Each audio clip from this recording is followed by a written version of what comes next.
The Adentan and Medina Municipal Assemblies has launched a 30 days countdown to census night to create awareness, educate and sensitize residents in the area of the upcoming 2021 population and housing census in Ghana. The launch would also enable stakeholders that adequate publicity on the 30 days countdown ahead of the census night.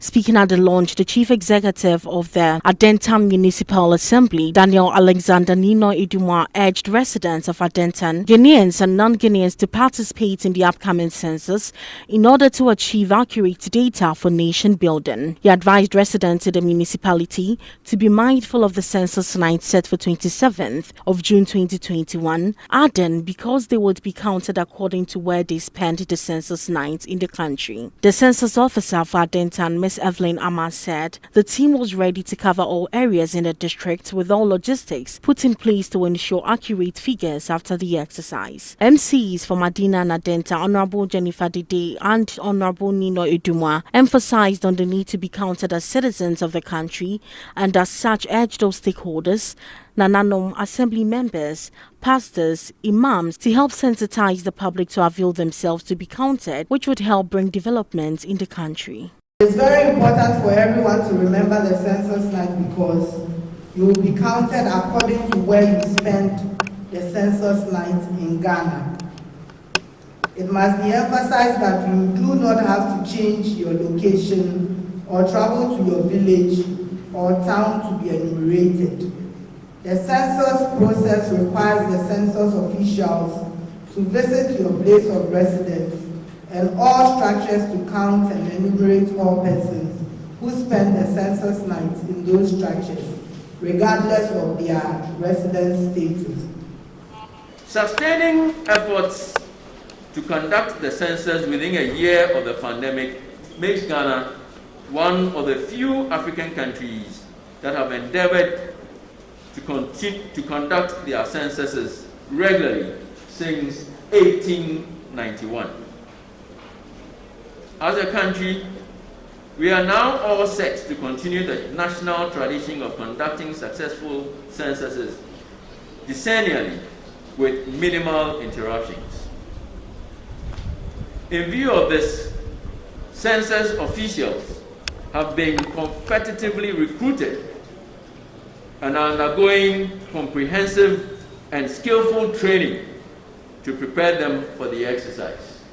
The government continues to be committed to evidence-based decision-making and planning in all facets of decision-making in our development agenda. The census will provide us with adequate data to help us measure, monitor, and estimate the extent to which we have made progress on our national development agenda.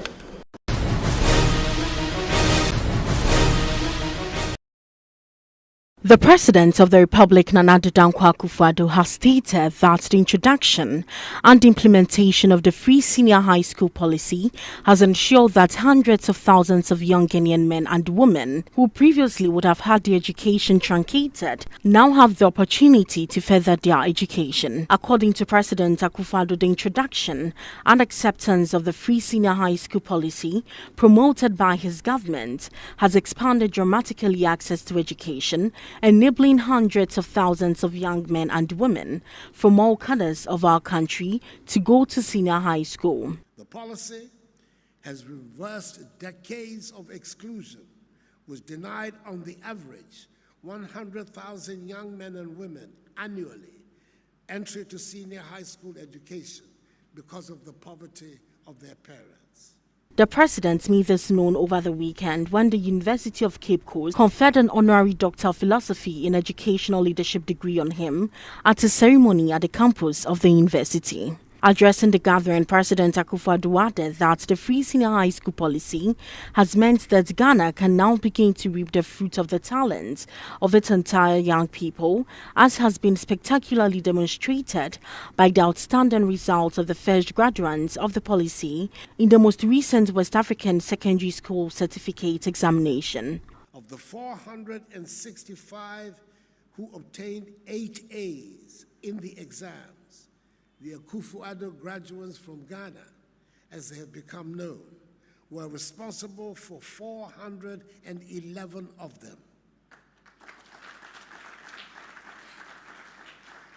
Not only has access been widened, but quality has also been maintained, indeed, even enhanced. Government is also ensuring that access to tertiary education is expanded through the removal of the guarantor requirement that makes it difficult for some students to apply for loans through the Student Loan Trust Fund Scheme. The process of expansion of educational opportunities, he stressed, has to be the bedrock of educational policy in the 21st century of our country if we are to make the rapid transformation and the economic lives we seek.